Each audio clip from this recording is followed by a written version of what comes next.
ng mga pinaasa sa pag-ibig.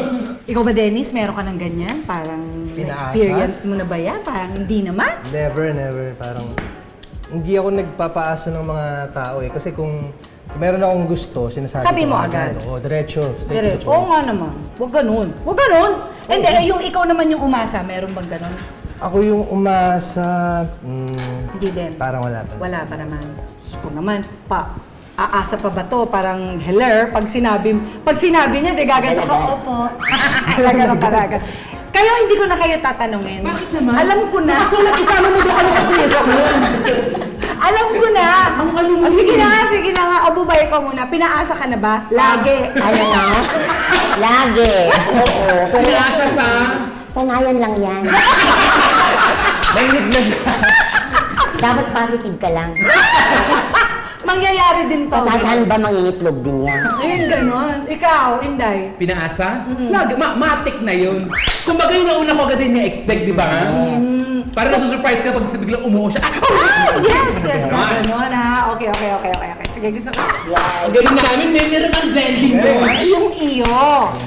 Yan naman ang kanta ng couple na nagkalabuan. Dahil sa panlutaw.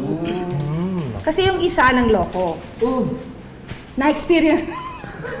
hindi ko naman nakita si Dennis muna. Ikaw ba meron ka na na-experience na ganyan na niloko ka? Ng jowa mo? Sige, ano na naman sa'yo yung Dennis, turo mo sa akin. Hindi, totoo yan, nangyari na rin yun dati. Hindi pa ako artista na nag-aaral pa lang. Huwag ka mag-alala, nandito naman ako. Uy, huwag ka makoping dyan. Mamatsakan si Dennis. Ano, kumukupas? Grabe ka rin talaga sa akin. At tuwang-tuwa ka naman. Oo naman. O ikaw, na-experience nyo na ba ito? Na-experience ko, pero iniba ko yung lyrics. Ano? Kasi dun sa expo dati, sweldo ko sa kanya napupunta. Ito'y iyong.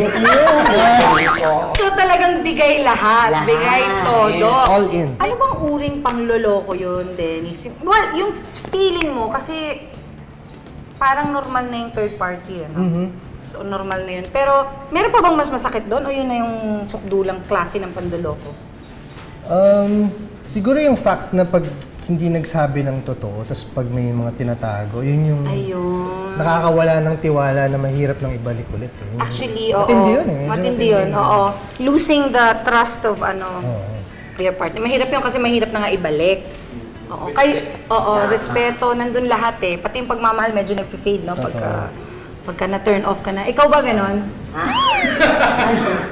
Ano? Anong uri ng panluloko na di mo na mapapatawa? Oo. Yung every 6 months humingi siya ng ano. Every 6 months lagi sa'yo. Ewan ko kasi sabi lagi nanganganak yung nanay niya. Every 6 months. May ganun ba, Ate Reg? Every 6 months? At saka every 6 months? Oo, baboy. Yung nanay, so ang bata naman ng jowa mo niyan. Ano ba ito jowa mo? 12 years old na siya. 5 years old. Hindi, ganun ang mga ibon. Diba? Kasi ang